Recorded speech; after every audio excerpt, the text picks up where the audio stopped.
좀 지금서부터는 자산을 원화뿐만 아니라 달러 쪽으로도 좀 많이 옮기는 게 좋지 않을까. 지금 내년까지를 놓고 보면 이제 환차손이 날 가능성이 굉장히 높거든요. 비트코인은 하나당 지금 4만 몇천 불.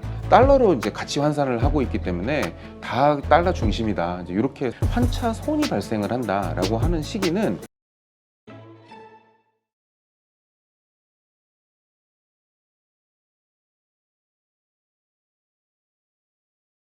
네, 오늘 모신 분은 대신자산운용 글로벌 솔루션 본부장이시죠. 황호봉 본부장님 모셨습니다. 안녕하세요. 네, 안녕하십니까.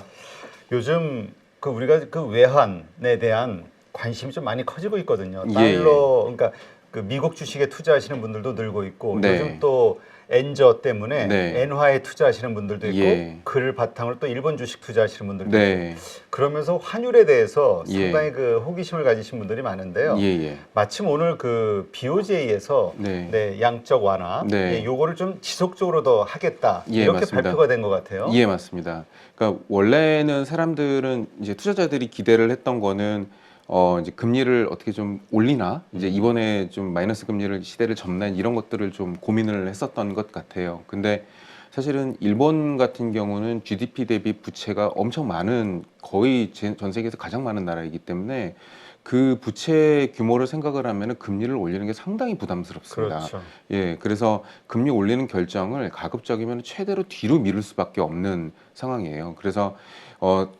우리 투자자들도 그렇고 해외 투자자들 일부도 그렇고 지금 이제 엔화가 이제 민 리버전이라고 그러죠. 다시 이제 원래 위치로 돌아갈 것이다. 그렇게 생각을 하면 한 10에서 15% 정도는 조금 더 강세로 갈 수 있지 않겠느냐. 이런 기대들을 많이들 했었어요. 근데 이제 그 시기가 올해는 아니고 좀 내년 정도로 좀 미뤄질 것 같다. 이제 이런 전망들이 최근에는 조금 더 힘을 받고 있는 상황입니다. 그래서 한국 증시 같은 경우도, 아니 한국 증시가 아니 한국 환율 같은 경우도 오늘 이제 순간적으로 이제 확 약세로 갔다가 다시 조금 이제 좀 진정되는 이제 그런 모습을 보이기도 했고, 그리고 엔달러 같은 경우도 오늘 장중에 굉장히 큰 변동폭이 있었는데 이 부분들은 사실은 결정이 사실은 어느 정도는 전문가들 사이에서는 예상이 됐었지만 일반 투자자들은 좀 그래도 끝까지 기대를 저버리지 않았다. 이렇게 좀 해석을 해볼 수 있을 것 같습니다. 네.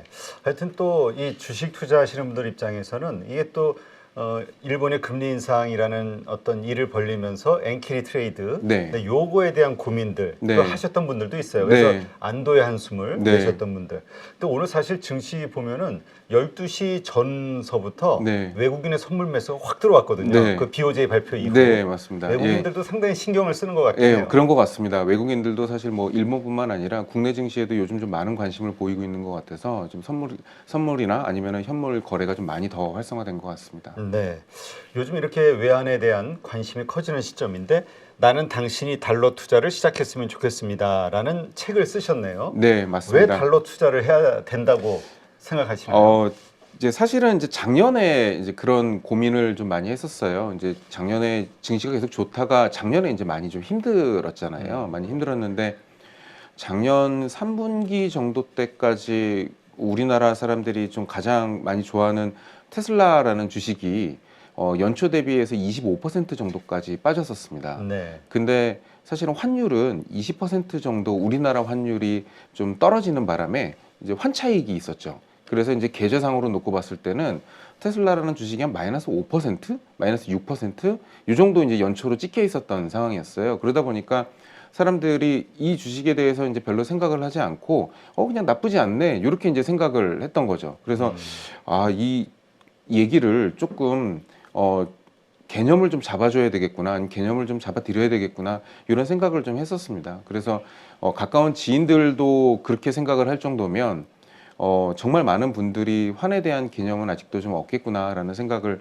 일단 첫 번째로 했었고, 그다음에 이제 두 번째로 이제 생각을 한 거는 우리나라의 투자자분들이 유난히 원화 투자만, 그리고 또 국내 자산 투자만 많이 하세요. 그러니까 한국 주식이 전 세계 2%도 안 됨에도 불구하고 대부분 다 한국 주식만 많이 하셔서 좀 지금서부터는 자산을 원화뿐만 아니라 달러 쪽으로도 좀 많이 옮기는 게 좋지 않을까. 그래서 달러에 대한 관심이 좀 있으면 달러 투자도 조금 더 적극적으로 하실 수 있지 않을까. 이제 환차손, 환차익뿐만 아니라 이제 그런 것들까지도 조금 더 뎁스 있게 보실 수 있지 않을까 생각을 했었습니다. 네.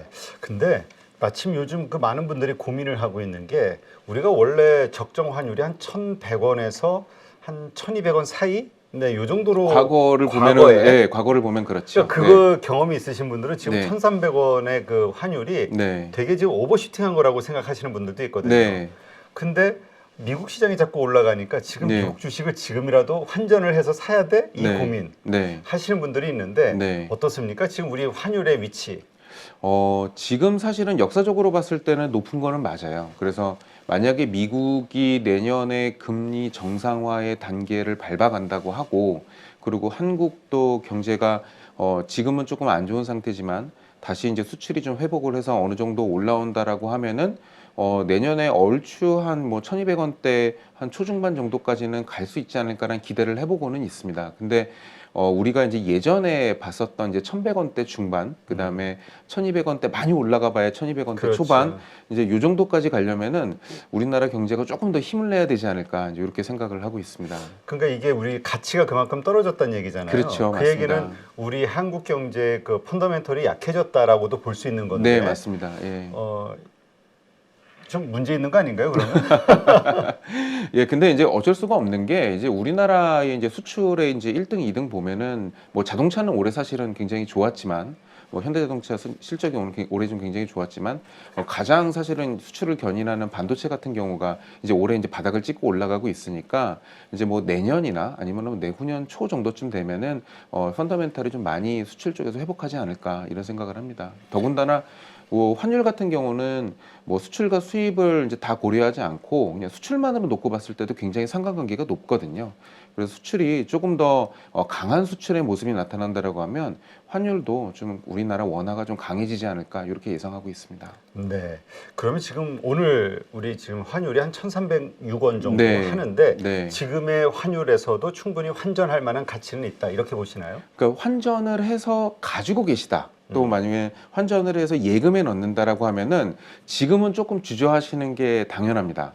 그래서 이제 내년 말까지를 보신다라고 하면 지금 뭐 이제 연준에서도 얼마 전에 FOMC 끝났을 때 내년에 3번 정도는 금리 인하를 한다라는 그림이 그려졌기 때문에 그 모습을 본다 그러면은 지금 내년까지를 놓고 보면 이제 환차손이 날 가능성이 굉장히 높거든요. 그래서 지금 만약에 환전만 하시는 거는 조금 고민을 좀 해보시는 게 좋을 것 같고, 만약에 환전을 하셔서 주식 투자를 하신다, 뭐 또는 채권 투자를, 미국 채권 투자를 하신다, 요거는 저는 괜찮을 거라고 생각을 합니다. 네, 그러니까 환전을 해서 투자를 한다면. 네 맞습니다. 예. 그 얘기는 또 미국의 자산 가치가 더 오를 가능성이 지금 현재 더 크다. 이렇게 네, 보시기도 하는 네, 거예요. 맞습니다. 저는 그렇게 좀 보고 있습니다. 근데 우리가 이렇게 달러가 강하다라는 것은 좀 한편으로 이해가 안 된다 이렇게 생각하시는 분들도 있거든요. 네. 왜냐하면 뭐 양적 완화 돈을 어마어마하게 찍어대고 있잖아요. 네. 그리고 미국의 경제 펀더멘털도 보면은 국가 부채도 네. 지금 120%인가요? 네, 맞습니다. 그 정도로 가고 있고 네. 뭐 하여튼 여러 가지로 어려운 문제가 많은데 네. 달러는 종이다 뭐 이런 네. 얘기가 하실 정도로 예. 그런데도 이렇게 자꾸 달러가 강세를 띄우고 있는 이유가 뭘까? 네. 저도 이제 책을 쓰면서 이제 그 고민을 이제 굉장히 많이 했는데, 이런 생각을 좀 해봤어요. 지금의 현재 이제 달러 패권을 만들어 놓은 게 사실은 이제 페트로달러 시스템이었잖아요. 사실은 이제 그 고민부터 좀 시작을 해봐야 되는데, 아주 쉽게 이제 설명을 드리면, 사우디의 왕가의 안전을 보호해주고, 그 다음에 사우디에서 나오는 석유를 미국이 사주면서 이제 달러가 넘어가게 되죠. 그러면 이제 사우디는 그 달러를 가지고 미국의 채권과 금을 사면서 본인들의 외화나 아니면 본인들의 그 중앙은행을 보호를 합니다. 이제 그게 사실은 이제 미국의 페트로달러 시스템의 이제 원천이었는데, 미국 입장에서 보면 채권을 찍어준 것 빼고는 아무것도 한 게 없어요. 나갔던 달러가 채권을 산다고 다시 도로 들어온 거고, 미국 입장에서는 아무것도 한 게 없어요. 그리고 그 돈을 가지고 그 다음에는 간 게 중국이죠. 그렇죠. 중국을 만들어 가지고 중국의 제조 기반을 만들어주고 중국에다 돈을 주고 이제 중국의 물건을 사와서 중국은 그 돈을 가지고 다시 또 미국의 채권을 사고 뭐 금도 일부 사고, 이제 그게 이제 페트로달러 시스템인데 이 시스템이 사실은 깨지지 않을 거라고 보는 거죠. 왜냐하면 여기다가 이제 더하기를 이제 한다고 보면은 미국은 이 시스템을 지키기 위해서 엄청난 사실은 국방비를 쏟아 부으면서 국력을 사실은 키웠고 이제 두 번째로는 이제 비전을 만들었죠. 그 비전이 뭐냐면 우리가 지금 다 쓰고 있는 마이크로소프트라든가 아니면은 전기차 1등을 하고 있는 테슬라라든가 아니면은 뭐 우리가 흔히 보고 있는 이제 반도체의 AI 반도체 요즘 뭐 주식들 얘기 많이 나오잖아요. 뭐 엔비디아. 그렇죠. 엔비디아에 가장 크게 대항할 수 있는 주식은 또 이제 AMD잖아요. 그것도 미국 거잖아요. 그렇죠. 그러니까 이래저래 다 이제 미국 거란 말이죠. 그러니까 앞으로의 기술의 비전, 그 다음에 앞으로의 미래의 향방도 사실은 상당히 미국에 좀 놓여져 있다. 이렇게 본다라고 하면은 그 미국의 가치가 달러에 투영이 된다라고 봤을 경우에는 물론 이제 부채 부담이 있기는 하지만 그 부담을 이겨가는 게 아닌가 저는 이제 그런 생각을 하고 있습니다. 네, 그렇군요. 근데 또 일각에서 이런 시각도 있습니다. 요즘 그 비트코인, 네. 그다음에 금의 가격이 네. 아주 급등을 하고 있잖아요. 네. 이러한 현상들, 이것이 결국은 달러에 대한 불안감 혹은 우리가 알지 못하는 달러의 약점이 네. 어떤 투자자들에게는 이미 노출된 게 아니냐, 네. 이런 시각. 그러니까 네. 달러의 가치 패권은 오래 가지 못할 것이다. 네. 이런 시각들. 네, 그런 시각들도 사실은 있어요. 근데 뭐 말씀 주셨던 이제 비트코인 같은 경우도 결국에는 비트코인이 지향을 했던 거는 화폐였잖아요. 그렇죠. 근데 이제 화폐가 되려면 비트코인을 가지고 우리가 햄버거도 사 먹어야 되고 자동차도 살 수 있어야 되고 노트북도 살 수 있어야 됩니다. 하지만 우리가 생각을 할 때 비트코인은 머릿속에 비트코인은 하나당 지금 4만 몇천 불.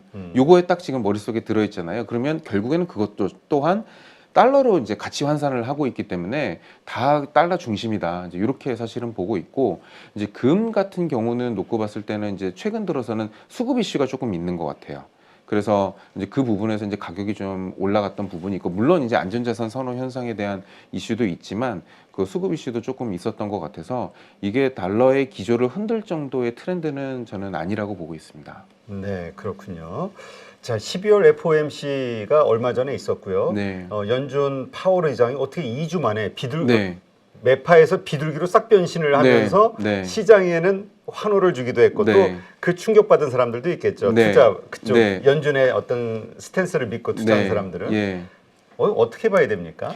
너무 재미있었습니다. 이번에 사실은 너무 재미있었고, 저는 사실은 개인적으로는 이제 저희도 이제 직접 운용을 하고 있으니까 이번에 그 연준에 대한 스탠스에 대해서는 그렇게 비둘기적으로 갈 거다 이렇게 확신을 하지는 못했어요. 확신을 하지는 못하고 왜냐면 그 전까지 시장이 뜨거웠기 때문에 조금 약간 쿨다운 시키는 메시지가 나오지 않을까 이제 이런 생각을 했었는데 곰곰이 돌이켜서 생각을 해보면 11월 달에 증시가 뜨거웠던 이유는 다른 이유가 아니라 10월 말에 미국 재무부에서 장기채 발행 규모에 대한 축소, 채권 발행 규모에 대한 축소가 있었기 때문이라고 저는 보고 있습니다. 왜냐하면 미국 입장에서는 아까도 말씀드렸던 대로 결국에는 미국의 지금 경제의 끈은 이제 채권을 장사를 하는 게 사실은 뭐 장사라는 말을 써서 제가 좀 그렇긴 하지만 채권을 내놓고 그거에 대한 이제 투자자들을 모집을 해서 이제 하는 게 미국의 경제 시스템인데 지금 상황 입장에서 놓고 봤을 때는 큰 바이어 둘이 다 역할을 못 하고 있어요. 네.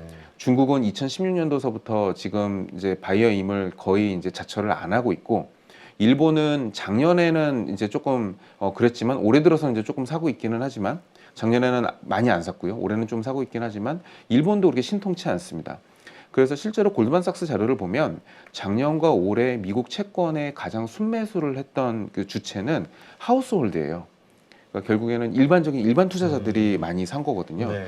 그러면 미국 입장에서 파월 입장에서 그다음에 미국 정부 입장에서 사실 고민을 해보면 내년에 1분기, 2분기 가서도 계속 내년에 선거도 있고 돈을 쓰고 경제를 좋게 만들어야 되는데 이 선수들을 그러니까 전 세계에 퍼져 있는 보험사들이라든지 아니면 연기금에 있는 선수들이 미국 채권 시장을 다시 바라보게 하려면 자본 차익에 대한 기대를 줄 수밖에 없지 않겠나라는 네. 이제 그런 생각도 하고 있습니다. 그래서 금리 인하의 시그널을 좀 많이 좀 줬던 것 같다 이렇게 생각을 하고 있습니다. 네. 하여튼 그러한 스탠스 연준조차도 이렇게 확확 바뀌는 모습. 네. 네. 그것도 기간도 얼마 안 지나서. 네. 네, 그러한 것들을 보면서 이 달러의 이 가치 네. 이거에 대한 변동성 이것도 네. 지금 보는 대로 믿을 수는 없다 이렇게 생각하시는 분들도 느는 것 같아요. 최근에 가치 변동성이 커진 거는 맞아요. 그래서 예전에 이제 그 제가 코로나 이전에 이제 데이터를 추계를 했을 때는 이렇게까지 달러 변동성이 크지는 않았는데 지금은 달러 변동성이 예전보다는 거의 한 20-30%는 커진 거는 맞습니다. 그래서 그 부분에 우려는 있는 것은 맞으나 이제 기축통화의 지위를 잃어버릴 정도는 아니다. 저는 이제 이렇게 보고 있습니다. 네, 우리 과거 역사를 보면 이게 그 환차손이 벌어졌던 시기들이 있지 않습니까? 네, 맞습니다. 저는 가장 먼저 떠오르는 게 IMF가 됐던 2008년 금융위기. 네. 그때는 뭐 달러가 막 확 튀었으니까 네. 가치가 네. 원하는 뭐 폭락을 하고 네, 맞습니다. 이 환율이 그러면 위기가 발생이 되면 네. 우리 한국 경제 위기가 되면은 떨어지는 거고 네. 달러는 오르고 네. 뭐 여러 가지 이 변수들이 있지 않습니까? 네. 그 상관관계 좀 설명해 주시죠. 네, 사실은 이거를 이제 그 흔히 이제 쉽게 설명할 수 있는 방법은 이제 달러 스마일 이론이라고 이제 보통 이야기를 하죠. 네. 그래서 미국의 경제가 좋으면 달러가 좀 이제 강세로 가고 미국의 경제가 안 좋아도 달러가 강세로 갑니다. 이제 그 이유는 달러가 경제가 안 좋으면 사람들이 안전자산을 찾기 때문에 이제 이쪽으로 가고 그 다음에 미국의 경제가 좋으면 또 이제 미국의 자산을 사기 위해서 사람들이 이제 달러를 사기 위해서 이제 환전을 막 할 거 아니에요. 그러니까 달러가 이제 강세로 간다라고 보고 있는데 이제 그거랑 대입시켜서 얘기를 해보면 이제 우리나라도 마찬가지죠. IMF가 터져서 한국 시장에서 뭔가 이제 이슈가 발생을 했다라고 했을 때는 원화 던지고 달러부터 이제 사야 되는 케이스니까 원화 가치가 이제 폭락을 할 수밖에 없고 그 다음에 만약에 미국 이제 자산 가치가 이제 많이 올라갔을 때에는 당연히 이제 미국 자산을 사느라고 이제 한국 자산을 내려놓을 수밖에 이제 없는 상황이 되겠죠. 근데 환차 손이 발생을 한다라고 하는 시기는 이런 경우가 좀 많은 것 같아요. 신흥국의 유동성이 자본이 많이 유입될 때, 이제 만약에 신흥국의 펀더멘탈이 좀 좋아질 때, 네. 이럴 때가 좀 그런 경우가 많습니다. 이제 대표적으로 이제 2004년부터 6년도까지가 미국이 금리를 올렸던 시기인데, 그 시기 같은 경우는 사실은 미국이 금리를 올리니까 미국으로 자본이 쏠릴 수 있음에도 불구하고 사실은 그때 신흥국 투자가 굉장히 좋았어요. 그래서 그러다 보니까 미국이 이제 달러가 좀 약세가 나타나고 신흥국 통화가 좀 강세가 나타나면서 이제 좀 환차손이 벌어졌죠. 근데 투자를 하고 있으면은 괜찮습니다. 왜냐하면 이익을 또 이제 자산에서 이익이 나니까 네. 이제 그런 경우도 있었고, 그 다음에 이제 2017년 같은 경우, 18년 같은 경우도 사실은 그때도 이제 환차손이 좀 벌어졌었죠. 이제 대신에 우리나라 같은 경우나 아니면 미국 같은 경우도 이제 다 사실은 주식이 뜨거웠잖아요. 그러니까 투자를 하고 있으면 괜찮았는데 투자를 하고 있지 않으면 이제 환차손만 오롯이 봤었던 이제 그런 시기지 않았을까 이렇게 생각을 하고 있습니다. 네, 그렇군요. 자, 그 달러 그 투자할 때 꼭 알아야 되는 지표로 네. DXY를 얘기하시는데 네. 이거는 뭘 의미하는 겁니까? 이게 이제 달러 인덱스인데요. 이제 이게 참 재밌습니다. 이 달러 인덱스가 어떻게 만들어졌는지를 사실은 보면은 달러 인덱스가 처음에 만들어진 게 1973년도예요. 1973년도에 연준에서 만들었습니다. 왜냐하면 1971년도에 닉슨이 금태환 정지 선언을 하고 닉슨 대통령이 이제 지금서부터 이제 금이 아니고 달러가 금이다라는 이제 그 이야기를 전 세계에 이제 설포를 한 거죠. 그렇게 얘기를 해놓고 나서 사람들이 달러를 안 쓰잖아요. 네. 아니 우리는 금이지 어떻게 달러야 이렇게 생각을 이제 충분히 했는데 이제 그러다 보니까 연준에서 생각을 했던 거는 이제 이 가치를 어떻게 산정을 해야 되나. 이제 요 친구 이 달러라는 이 달러를 사람들이 봤을 때 저 가치를 어떻게 산정을 할 수 있을까라는 고민을 좀 해결해 주고 싶었던 것 같아요. 그래서 네. 74년도에 이제 달러 인덱스를 만들어서 이제 시장에 내어놓는데 유럽에 있는 국가들이 거의 한 60% 정도가 차지하게 되죠. 왜냐하면 처음에는 그 달러 인덱스를 만들 때는 미국과 무역이 많고 교류가 많았던 이제 그런 국가들을 가장 많이 집어넣고 이제 그 순차선대로 이제 집어넣게 되니까 이제 뭐 미국 들어가고 그 다음에 유럽 들어가고 영국 들어가고 일본도 들어가고 이제 그렇게 됐었죠. 근데 네. 재미있는 거는 지금에는 안 맞아요. 왜냐하면 중국이 빠져 있잖아요. 중국과 그렇게 거래를 많이 했음에도 불구하고 달러 인덱스 안에는 중국이 안 들어가 있습니다. 그래서 이제 유로가 이제 보통 약세가 나타나면 달러가 강세가 나타나는 이유가 그 이제 DXY 인덱스가 이제 강세가 나타난다라는 이제 그런 의미로 받아주시면 될 것 같습니다. 그렇군요. 그러니까 지금 그 달러 인덱스를 구성하는 각국 몇 개의 나라든가 이게 여섯 개. 여섯 개국. 네, 맞습니다. 그 통화 이 전체 이 통계를 DXY라고 네, 한다. 맞습니다. 이렇게 예. 이해하면 되겠군요. 네, 맞습니다. 예. 아, 그래요. 근데 진짜 왜 중국은 여기에 포함이 안 될까요? 중국의 경제 어쨌든 뭐 G2 국가라고 표현을 하는데. 네. 아무래도 그거를 이제 중국까지 이제 집어넣기 시작하면은 달러의 강세를 조금 더 유지하고 기축통화의 강세를 유지하는데 불리하다고 생각하지 않았을까라는 생각도 좀 들어요. 예. 네, 알겠습니다. 그러면 지금 시점 아까도 시작할 때 말씀하셨던 것처럼 이 1,300원대의 환율은 네. 당분간 계속 이 당분간의 의미가 얼마 정도 될까요? 계속 유지가 될 것이다. 그 참 달러를 이제 저도 글로벌 운영을 지금 10년 넘게 사실은 하고 원 달러 환율을 10년도 훨씬 더 넘게 쳐다보고 있는데도 불구하고 맞추기가 참 어려워요. 근데 가장 사실은 상관관계가 있는 게 이제 금리로 볼 수가 그렇죠. 있거든요.